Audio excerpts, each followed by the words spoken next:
ఇది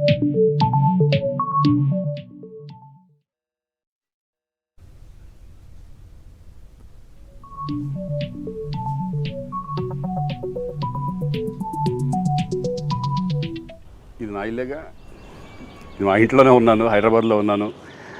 సో నేను విన్నాను పొద్దున్నుంచి, నాకు ఫోన్లు రావడం జరిగింది. నేను కూడా వీడియో క్లిప్ చూశాను. మన మీడియా మిత్రులు చాలామంది నన్ను అడిగి క్లారిఫై చేసుకున్నారు. వాళ్ళ దాంట్లో రాలేదు నాకు తెలిసి. చాలా ఇట్లా శ్రీకాంత్ ఇలా బెంగళూరులో రేవ్ పార్టీకి వెళ్ళాడు, హేమ వెళ్ళింది, ఈ టైప్లో ఏవో వచ్చినాయి. ఏదో నాకు నవ్వు వచ్చింది. ఇంట్లో వాళ్ళంతా నవ్వుకున్నాం. ఇదేంటిది, మొన్న ఏమో విడాకులు ఇచ్చి పిచ్చేశారు నా భార్యతో, ఈరోజేమో రేవ్ పార్టీలకి వెళ్ళాడు అని వచ్చేసినాయి.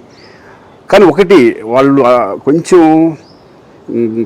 తొందరపడ్డంలో ఇది లేదనిపించింది. ఎందుకంటే వాడెవడో, అతను ఎవరో కానీ కొంచెం నాలాగా ఉన్నాడు. వాడు కొంచెం ఇలా కప్పుకొని, అది గెడ్డం ఉంది, బట్ ఇప్పుడు గెడ్డం నాకు లేదు అని, బట్ గెడ్డంతో నేను షాక్ అయ్యాను. ఇదేంటిది నాలాగా ఉన్నాడు ఏంటి అని నేనే షాక్ అయ్యాను. సో దయచేసి ఎవరు నమ్మొద్దు. ఎందుకంటే రేవ్ పార్టీలకి వెళ్ళే కల్చర్ నాది కాదు, పబ్ కల్చర్ మనిషిని కాదు నేను.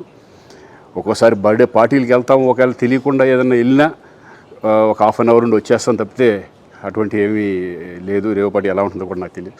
సో దయచేసి ఎవ్వరూ ఈ విషయాన్ని నమ్మొద్దు. హ్యాపీగా నేను హైదరాబాద్లో ఉన్నాను, మా ఇంట్లోనే. ఇప్పుడు మా ఇంట్లో నుంచే నేను ఇది చేస్తున్నాను.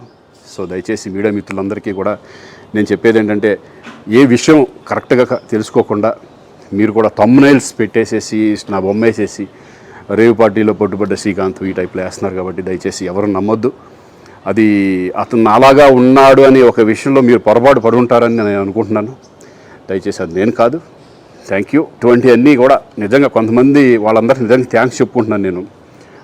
కొంతమంది మీడియా మిత్రులు నాకు డైరెక్ట్గా తెలుసు కాబట్టి, వాళ్ళ ఫ్రెండ్స్ లాగా నన్ను ఇచ్చేస్తారు కాబట్టి, వాళ్ళందరూ నన్ను డైరెక్ట్గా అడగడం, నేను చూసి ఇద్దరు నవ్వుకోవడం, వాళ్ళు వాళ్ళ దాంట్లో వేయకుండా చూశారు కొంతమంది. వాళ్ళందరూ కూడా నేను థ్యాంక్స్ చెప్పుకుంటున్నాను. దయచేసి